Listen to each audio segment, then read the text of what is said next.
A very good morning, dear aspirants. Byju's के government exams prep channel में आप सभी का हार्दिक स्वागत है. A very warm welcome to all of you in today's lecture on this day in history. एक ऐसा सेगमेंट जहां आपके सामने प्रस्तुत किए जाते हैं इतिहास से जुड़े वो सभी खास फैक्ट्स और घटनाएं जो आपकी आने वाली इन गवर्नमेंट परीक्षाओं के दृष्टिकोण से बहुत इंपॉर्टेंट हैं. और इसके साथ वीडियो के अंत में हम आपसे शेयर करेंगे कुछ इंपॉर्टेंट प्रैक्टिस क्वेश्चंस भी, क्योंकि ये सभी क्वेश्चंस आज के ही तमाम फैक्ट्स पे आधारित हैं. तो आप इनके आंसर्स देने का अवश्य प्रयास कीजिए और इनके आंसर्स को निरंतर शेयर करते रहिए हमारे साथ कमेंट बॉक्स में. तो आइए अब शुरू करते हैं 4 सितंबर अर्थात आज के दिनांक से जुड़े सभी आवश्यक फैक्ट्स की. The very first fact is associated with 1825 when दादा भाई नौरोजी was born. अर्थात आज के दिन वर्ष 1825 में दादा भाई नौरोजी का जन्म हुआ था. दादा भाई नौरोजी को अक्सर the grand old man of India और अनऑफिशियल एम्बेसडर ऑफ इंडिया के नाम से भी बुलाया जाता है. 1855 में वह मैथमेटिक्स के प्रोफेसर बने at the Elphinstone college in Mumbai, जहां उन्होंने नेचुरल फिलॉसफी में भी प्रशिक्षण दिया. He was the first Indian to hold such a position. बाद में he became a professor of Gujarati at the University College London. वह कामा एंड कंपनी में एक पार्टनर थे जो ब्रिटेन में स्थापित होने वाली पहली भारतीय कंपनी बनी थी. But his political career began as the Diwan of Maharaja of Baroda in 1874. उन्होंने लंदन में लंदन इंडिया सोसाइटी की स्थापना की 1865 में to express views on Indian political, social and literary subjects. In fact, उन्होंने 1867 में ईस्ट इंडिया एसोसिएशन की भी स्थापना करी थी, जिसका उद्देश्य था भारतीय व्यू पॉइंट्स को ब्रिटिश पब्लिक तक पहुंचाना. He was a founder member of the Indian National Congress, which was established in 1885 along with Dinshaw Vacha and Alan Octavian Hume. इनके बारे में एक महत्वपूर्ण बात ये भी है that he was the first Asian person to become a British member of Parliament when he was elected to the House of Commons in 1892. उन्होंने कई किताबों का लेखन किया, जिनमें से सबसे पॉपुलर है poverty and un-British rule in India, जिसमें उन्होंने ब्रिटिश शासन द्वारा बनाई गई भारत से धन की निकासी के बारे में बात की थी. He highlighted the exploitation done by British government of the economic resources of India. इसके बाद वह INC के प्रेसिडेंट भी बने in 1886, 1893 and 1906. He also founded the Rehnumai Mazdayasanan Sabha in 1851 with the intention to revive the Zoroastrian religion. As a result of his work on the dream theory, a royal commission on Indian expenditure was created in 1896 and Dada Bhai Nauroji ने स्वयं उसकी membership निभाई, which reviewed the financial burdens on India. और अब आइए देखते हैं which is the next fact of today. So this is associated with 1880 when Bhupendra Nath Dutta was born. अर्थात आज के दिन भूपेंद्र नाथ दत्त का जन्म हुआ था. वह स्वामी विवेकानंद जी के छोटे भाई थे and he was an Indian revolutionary as well as a noted sociologist and anthropologist. उन्होंने इंडियन इंडिपेंडेंस मूवमेंट में भाग लेने का निर्णय किया और इसी के संदर्भ में बंगाल रेवोल्यूशनरी सोसाइटी को ज्वाइन किया. दैट वाज फॉर्म्ड बाय प्रमथनाथ मित्रा इन 1902. वर्ष 1906 में वह एडिटर बने of the popular newspaper Jugantar पत्रिका और इसके साथ वह एक करीबी एसोसिएट बने ऑफ श्री औरोबिंदो एंड बरिंदा घोष. बाद में he also joined the Ghadar Party of California where he studied socialism and communism. और वर्ल्ड वॉर फर्स्ट के दौरान ही ऑल्सो ट्रैवल टू जर्मनी, जहां उन्होंने रेवोल्यूशनरी एंड पॉलिटिकल एक्टिविटीज में भाग लिया. 1916 में he became the secretary of the Indian independence committee in Berlin in Germany. Bharat लौटने के बाद वह आईएनसी के सदस्य बने and he became the member of Bengal Regional Congress between 1927 to 28 as well as he became a member of All India Congress Committee in 1929. Indian National Congress के Karachi session में in fact he proposed a fundamental right for Indian farmers और इस proposal को Congress committee ने accept किया which at that time was being headed by Jawaharlal Nehru.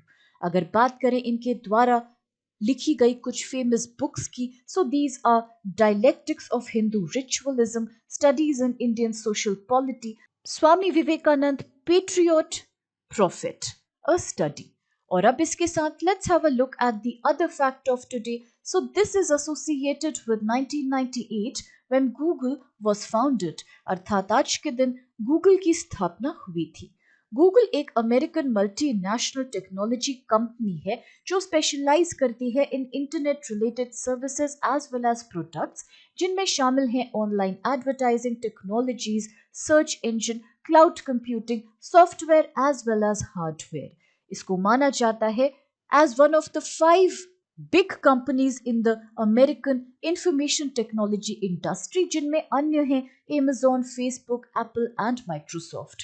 Google की स्थापना 4 सितंबर 1998 में लैरी पेज और सर्जे ब्रिन के द्वारा की गई थी, who were at that time PhD students at the Stanford University in California. This company went public through an initial public offering, that is IPO, in 2004 और 2015 में it was recognized as a wholly owned subsidiary of Alphabet Inc. अगर बात करें इसके corporate headquarters की, so these are situated in California in Mountain View. और वर्ष 2015 अक्टूबर में Sundar Pichai was appointed as the CEO of Google, who replaced Larry Page as the latter became the CEO of Alphabet. Google का original logo design किया था Sergey Brin ने और 2004 में the company also formed a not-for-profit philanthropic Google.org with a startup fund of $1 billion. इसका उद्देश्य था to create awareness about climate change, global public health as well as global poverty. और अब इसके साथ let us proceed with the next fact of today.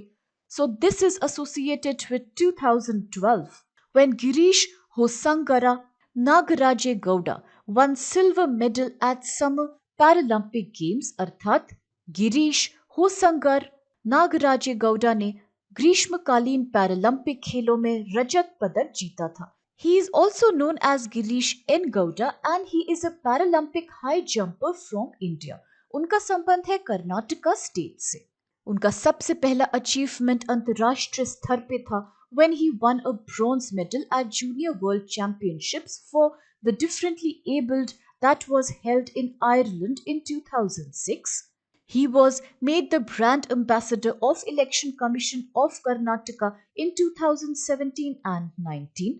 उन्होंने भारत का प्रतिनिधित्व किया था at the 2012 Summer Olympic Games held in London and he participated in the men's high jump F42 category. इसमें इन्होंने सिल्वर मेडल प्राप्त किया था in the finals by registering a jump of 1.74 metres using scissors technique. इसी संदर्भ में ये जानना आवश्यक है कि क्या होते हैं पैरालंपिक गेम्स. तो आप याद रखिएगा कि इन्हें अक्सर गेम्स ऑफ द पैरालंपियाड भी बुलाया जाता है. ये शीतकालीन और ग्रीष्मकालीन प्रकार के होते हैं और 1988 में ग्रीष्मकालीन ओलंपिक्स के पश्चात से हर बार ओलंपिक खेलों के लगभग तुरंत बाद ही इन्हें भी आयोजित किया जाता है. अगर बात करें which is the governing body of the International Paralympic Games, so this is International Paralympic Committee IPC that was founded in 1989 and its headquarters are situated in a place called Bonn in the country Germany. और अब इसके साथ आइए देखते हैं which questions do we need to solve today, and the very first one is who is the author of the famous book Swami Vivekanand Patriot Prophet a Study. अर्थात इस प्रसिद्ध पुस्तक के लेखक का नाम आप हमें बताइए. ऑप्शंस है A Bhupendra Nath Dutta, B Vishwanath Dutta, C Rabindranath Tagore, D. Surendranath Banerjee. The next question is, who is known as the Grand Old Man of India? अर्थात भारत के ग्रैंड ओल्ड मैन के रूप में हम किसे याद करते हैं? ऑप्शंस है A Bipin Chandrapal, B Aurobindo Ghosh, C Dadabhai Naoroji, D Chittaranjan Das. The third question is, who was the first Asian man to be elected in the British Parliament in 1892? अर्थात वर्ष 1892 में ब्रिटिश संसद में चुने जाने वाले पहले एशियाई व्यक्ति कौन थे? ऑप्शंस हैं A Lokmanya Tilak, B Gopal Krishna Gokhale, C Dadabhai Naoroji, D Mahatma Gandhi. आज का चौथा प्रश्न है, where are the corporate headquarters of Google situated? अर्थात गूगल के कॉर्पोरेट मुख्यालय कहाँ है? ऑप्शंस हैं A Mexico, B London, C California, D Shanghai. With this, the fifth question is, with which sport is Girish N. Gowda associated? अर्थात Girish N Gowda का संबंध किस खेल से है निम्नलिखित में से? Options are A javelin throw जो कि भाला फेंक कहलाता है, बी हॉकी, सी फुटबॉल या डी हाई जंप. और आज का सिक्स्थ एंड लास्ट क्वेश्चन है, where are the headquarters of the International Paralympic Committee IPC situated? अर्थात अंतर्राष्ट्रीय पैरालंपिक समिति IPC का मुख्यालय कहाँ है स्थित? ऑप्शंस हैं ए बर्लिन, बी बॉन, सी जेनेवा, डी बासेल. और अब इन सभी इंटरेस्टिंग क्वेश्चंस और कुछ इंपॉर्टेंट फैक्ट्स के साथ आज के इस सेगमेंट को हम यही समाप्त करते हैं, इस आशा के साथ कि आप सभी को इससे बहुत हेल्प मिलेगी.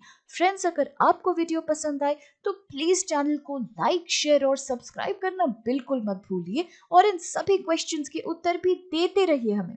With this, have a great day, stay safe, and thank you so much to all of you.